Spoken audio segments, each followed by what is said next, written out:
හැමෝටම සුබ දවසක්. සොයමිත් සකෝ මගේ YouTube channel එකට සාදරයෙන් පිළිගන්නවා. අදත් අවාසනාවන්ත පුවතක් ගෙන එන්නටයි මට සිදුවන්නේ. ඉකුත් පොහොය දිනේ තමා මෙම සිදුවීම වාර්තා වී ඇත්තේ.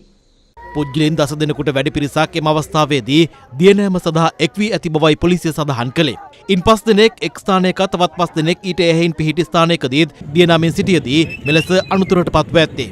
එදී අනපේක්ෂිතව එම පිරිසෙන් 8 දෙනෙක් දියගිලී තිබෙනවා. ගැඹුරු ප්‍රදේශීය දියනමින් සිටියදී දියගිලුණු 5 දෙනාගෙන් එක් අයෙකු ප්‍රදේශවාසීන් මැදිහත්ව දැඩි පරිශ්‍රමයකින් පසු බේරාගෙන ප්‍රතිකාර සඳහා හලාවත රෝහලට ඇතුළත් කෙරුණත් පසුව ඔහු මිය ගොස් තිබුණා.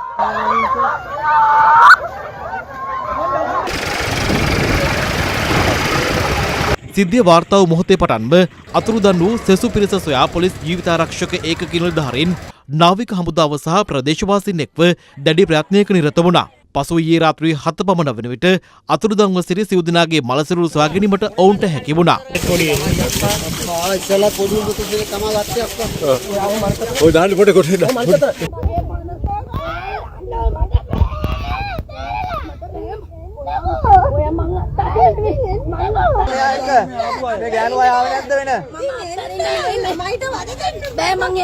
අවුරුදු 12, 16, 17, 19 වයස්වල පසු වන දරුවන් සහ 27 හැවිරිදි වියේ පසු තරුණයෙකු මිය ගොස් ඇති බව පොලිසිය සඳහන් කළා. වතුර වැඩි තිබ්බේ නැහැ. හරියට වගේ තිබ්බේ. ඒත් එක්ක මේ කඩියක් පස්සට තිබ්බ ගමන් මලකට වගේ එකපාර ඇදගෙන වැටුණා. මමත් ගියා. ඔයාව ගත්ත කට්ටිය. ඔව් මාව එක අයියගෙනෙක් ඇදලා ගත්තා මේ හැටි. කැලණිගිරෝය ජලාශය තිබෙනු කිරිබත්ගුඩ මාකොළ සිරිමංගල පාරේ පදිංචි උදාර ඉන්ද්‍රජිත් සපුගස්කන්ධ මහාවිද්‍යාලයේ ඉගෙනුම ලබන අතර ලබන වසරේ උසස් පෙළ විභාගයට පෙනී සිටීම නියමිතව සිට තිබෙනවා.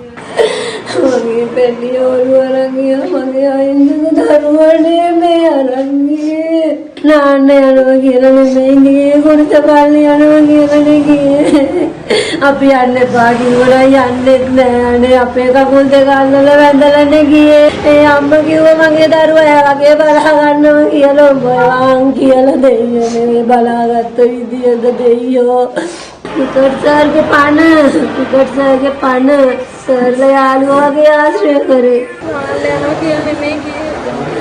අපිට කෝලුත් කරා 4:00 විතර. අපි එන්න හදන්න කිව්වා. එතන හිටපු කට්ටියව බේර ගන්නයි ගිහිල්ලා තියෙන්නේ. මෙම ඛේදවාචකයෙන් එකම පවුලේ සහෝදරින් දෙදෙනෙකුද මිය ගිය අතර ඔවුන් කිරිබත්ගුඩ මාකොළ බණ්ඩාරනායක මාවතේ පදිංචිකරුවන්. වැඩිමහල් සහෝදරයා 27 වන වියේ පසු නිලංග දිලිෂාන් වන අතර ඔහු ලබන වසරේ පෙබරවාරි මාස ජපානයේ රැකියාවකට යාමට බලාපොරොත්තු වෙන සිටි අයෙකු බවයි එම පවුලේ ඥාතීන් ප්‍රකාශ කළේ. දවාලේ මට කතා කරා ගිහිල්ලා කට්ටිය ඔබ ඉන්නවා කියලා කිව්වා. ඒ වුණාට හොස්පිටල් එකක් ඒ තුඩක් ඉතින් හොඳට නැතුණා උදේ තමයි කියලා. කෙනා ඉඳලා තින්නේ බේරන්න. ඒ කෙනා තමයි ඔක්කොම මේ 5 දෙනාට අමතරව තව 3 දෙනෙක් ගිලිලා. ඒ 3 දෙනා බේරලා ඉවරලා මේගොල්ලන් බේරන්න යනකොට ඔක්කොම එක එක්කෙනා ගත්ත එක්කෙනෙකුට නම් සිහිය ඇවිල්ලා. ඒ සිහිය ආපු එක්කෙන මගට ගෙනියුණා නැති වෙලා. ගමේ මේක ලෑස්ති කළේ. ඔව් මේ ගමේම කට්ටිය. හැම පොයටම කොහේ හරි ටිප් එකක් යනවා. කොහේ හරි යනවා මේගොල්ලන් එකතු වෙලා. ඉතින් අපි නෑ යන්නේ නෑ ඇත්තට. ඔහුගේ බාල සහෝදරයා වන 17 වරදි පන්සිලුමල් ෂාන් කැලණිය ධර්මාලෝක විද්‍යාලයේ ඉගෙනුම ලබන ශිෂ්‍යයෙක්. ඔහු විද්‍යාලයේ ක්‍රිකට් කණ්ඩායමද නියෝජනය කර පදක්කම් රාශියක් දිනු ක්‍රීඩකෙක් බවයි අප වාර්තාකරු සඳහන් කළේ.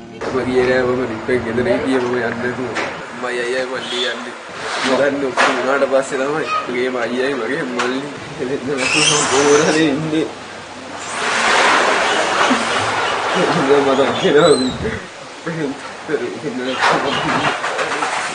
දැදුරුවේ ගිලී මියගිය 5 දෙනාගේම මෘත ශරීර මේ වන විට හලාවත මහරෝහලේ මෘත ශරීරාගාරයේ තැන්පත් කර තිබෙනවා. මේ අතර හලාවත මහරෝහලේ සහ හලාවත ප්‍රාදේශීය ලේකම් කොට්ටාශයේ හදිසි මරණ පරීක්ෂකවරුන් දැදුරුවේ ස්ථානීය පරීක්ෂණය පැවැත්වීමට පැමිණියා.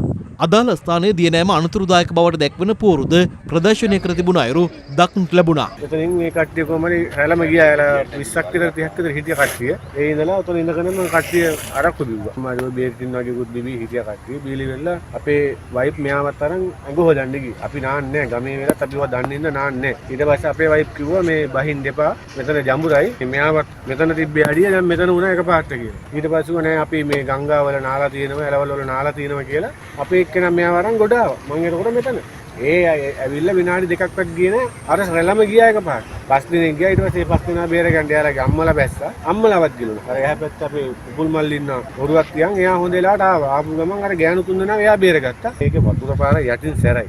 උඩට වඩා වතුර පාර යටින් සැරයි අනිත් එක දැන් මේ වැලි දාලා ගොඩ වෙලා තියෙන දැන් ගම් වතුරට එතකොට අර පැත්ත හැරිලා මේ එතන වල තියෙන්නේ. ඒත් මිනිස්සුන්වත් කල්පනා කරන්න ඕන බෝඩ් ගහලා රජයෙන් පොලිසිය දීලා තියෙනවා මෙතන මැදිහත් වෙලා මේක ආරක්ෂිතව මිනිස්සුද ගමේ මිනිස්සුත් එක්කත් යාලා රණ්ඩු සරවල් වලට එනවා අපි මොකක් කරේ කියනකොට. ඒ හින්දා ඇත්තටම දැන් අපි ගඟට අපි මේකට නාන්නවත් වෙන්නේ නැහැ. මේ අවුරුද්දේ මේ වෙනකොට 10 දෙනෙකුට වැඩි මේ 5 දෙනෙක් එක්ක ජඹුරට යන්න එපා අඩි 20කට වඩා. මං හිතන්නේ අඩි 20ක් ජඹුරයි. ඉතින් එතකොට එතනින් මෙහාට එන්න එපා. මේවා සම්පූර්ණ ජඹුරයි මේ. අපි මේ දැදුරු බිලිබාන මිනිස්සු. හැමදාම උදේට 7:00 වෙදී මං දැදුරුයි. අර පොඩි එක්කෙනේ ෆොටෝ එක ගලපාදී මට පෙන්න දැන් උදේ හැඬුණා. යකඩ ගම් ටිකක් හරි හිටෝලා. යා පොඩි දැල් ටිකක් දාන්න බැරි කමක් නැහැ නේ ඕකට නේද?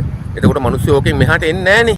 මලසිරු හලාවත මහරෝහලේ තැන්පත් කර ඇති අතර පශ්චාත් මරණ පරීක්ෂණය අද සිදු කෙරුණා. උදේ ගියා සීන් විසිටයක් කරන්න එතනට. ඒ ගිය වෙලාවේදී එතන අපි දැක්කා බෝට්ස් දාලා තියෙනවා නාන්න එපයි කියලා. මත්පැන් පානය කරලා බහින්න එපයි කියලා තියෙනවා. ජලයේ ඇතුලේදී අනවශ්‍ය සෙල්ලම් කිරීම ඒ වගේ වල යෙදෙන්න එපයි කියලා තියෙනවා. ඇත්තටම දැදුරේ කියන්නේ මහා භයානක ස්ථානයක්. මේකේ අපි දන්න කාලේ ඉඳලම සෑහෙන මරණ සිදු වෙලා තියෙනවා. සෑම ගම් වතුරකින් පස්සෙම ඒ වලවල් වෙනස් වෙනවා. මේක එක දරුවෙක් කියලා තිබුණා අඩිය තිබ්බා ඒකත් එක්ක මාව ගිලෙන්න ගියා. නානවා නම් ඒ අවට ඉන්න මිනිස්සු කියන ස්ථානවලින් නාන්න පීනලා ඈතට යන්න හදන්න එපා. වෙන පැතිවලට යන්න හදන්න එපා. හොඳ පහසු තැනක හිටගත්තා නම් එතන ඉඳලා නාලා ඉවත් වෙලා යන්න කියන එක තමයි අපිට මෙතනදී කියන්න තියෙන එකම පණිවිඩය. මෙවැනි අවාසනාවන්ත සිදුවීම් කුමන මොහොතක කෙසේ සිදුවේදයි කවරකටවත් කිව නොහැක. එබැවින් පිහිනීම වගේම ජීවිත ආරක්ෂාව පිළිබඳව ඉගෙනීමට උනන්දු වන්න. පීනන්න වගේම ජීවිත ආරක්ෂාව ගැන ඉගෙන ගන්න කැමති අයට පුළුවන් මගේ වීඩියෝ නරඹා ඉගෙන ගන්න උත්සාහ කරන්න. තව දෙයක් තමයි මගේ අදහසක් තියෙනවා අස්වැසුම තියෙන වගේම අඩු ආදායම් ලාභී ළමයින්ට නොමිලේ උගන්වන්න. හැබැයි පෝල් ෆී එක නම් ගෙවා ගන්න ඕනේ.